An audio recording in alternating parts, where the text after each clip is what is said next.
Ang lindol ay nagaganap ng walang babala, kaya dapat lagi kang handa. Kapag lumindol ng malakas, normal lang bang matakot? Aba, oo naman. Pero ang mahalaga, alam mo ang gagawin. Tulad ng duck, cover, hold.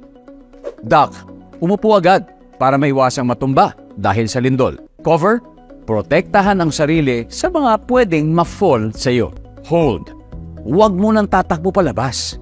Hintayin tumigil ang lindol at pakiramdaman ng paligid bago lumabas ng bahay o gusali. Lagi ang tandaan para mabawasan ang pangamba sa oras ng sakuna.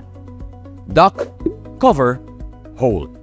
Hashtag panatag ang may alam.